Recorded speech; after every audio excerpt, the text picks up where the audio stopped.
देखेंगे question. A solid horizontal surface is covered with a thin layer of oil. A rectangular block of mass 0.4 kg is at rest on this surface. तो ये oil की layer है, ठीक है, और ये जो ब्लॉक है उसके ऊपर रखा हुआ है जिसका मास अपने को 0.4 दे रखा है।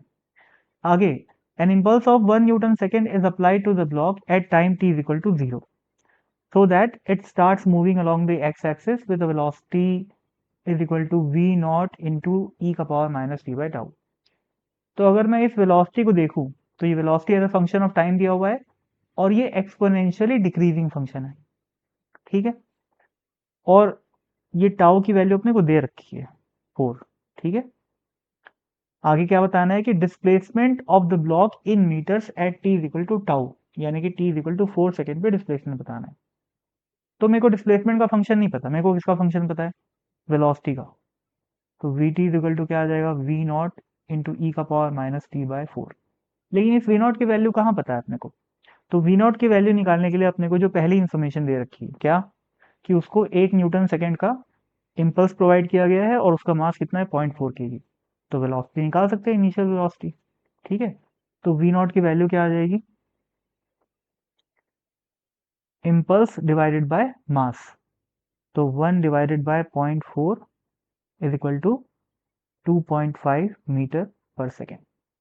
तो वी टी की वैल्यू आ गई 2.5 इंटू ई का पावर माइनस टी बाई 4। पर अभी भी अपन क्या सॉल्व कर पाएंगे क्या, नहीं, क्योंकि अपने को डिस्प्लेसमेंट निकालना है। तो x as a function of time अपने को यहाँ से निकालना पड़ेगा। निकाल लेते हैं। V t is equal to क्या लिख सकता हूँ मैं, d x by d t is equal to 2.5 e का power minus T by 4। D t को राइट साइड ले जाएंगे, इंटीग्रेट करेंगे, तो लेफ्ट हैंड साइड में x बनेगा, राइट हैंड साइड में 2.5 इंटू ई का power minus t by 4 divided by -1/4। अब ये जो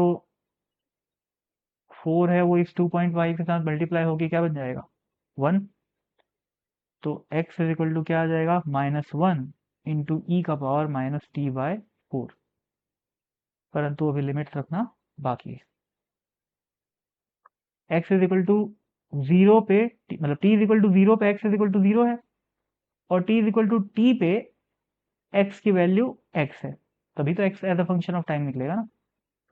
तो क्या आएगा ये सॉल्व करने पे, x minus 0 that is x is equal to -1 को बाहर ले लेता हूँ, e का पावर माइनस टी बाय 4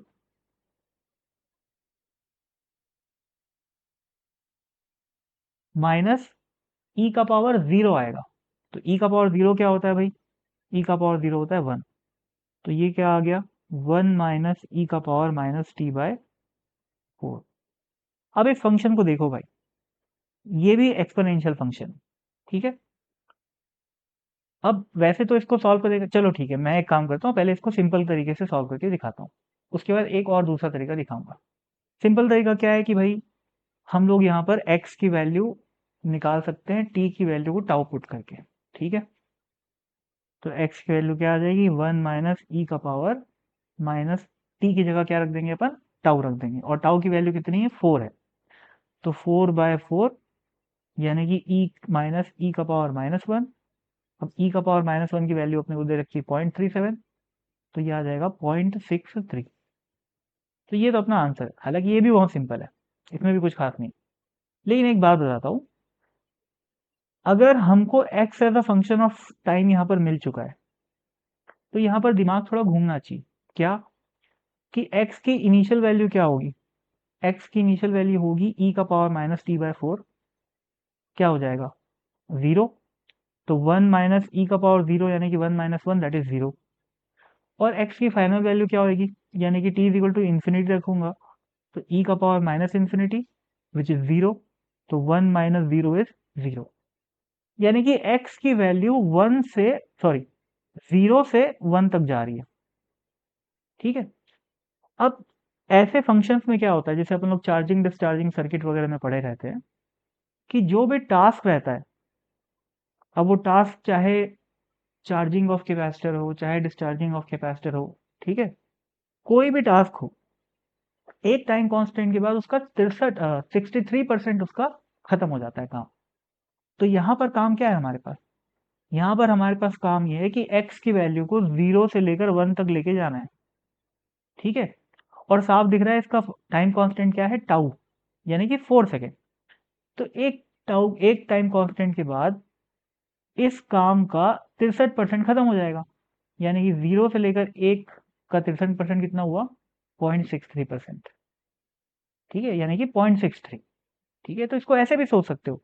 अब ये चूंकि मैं समझा रहा हूँ इस वजह से समय लग रहा है, पर इस इक्वेशन के लिखने के अगले सेकंड अगर कोई चाहेगा तो उसका आंसर 6.3 आ सकता है, 0.63 आ सकता है, ठीक है। हालांकि ये स्टेप भी बहुत सिंपल है, ज़्यादा टेंशन नहीं लेनी है। अब वो मेरे को मेरा तो काम है बताना। तो जितने भी पॉसिबल तरीके होते हैं वो तो मैं बताता हूँ। अब हो सकता है कि कुछ घटिया हो कुछ अच्छा हो, जैसे मेरे को अभी ऐसा महसूस हुआ बताने के बाद कि जो सेकंड तरीका है उसमें काफ़ी सोचना पड़ रहा है। बट ठीक है यार, अभी तो एग्जाम में नहीं बैठे हैं अपन लोग, अभी तो सिंपल क्वेश्चन सॉल्व कर रहे हैं। तो सोचो, जितना सोचोगे उतनी बुद्धि बढ़ेगी। Thank you.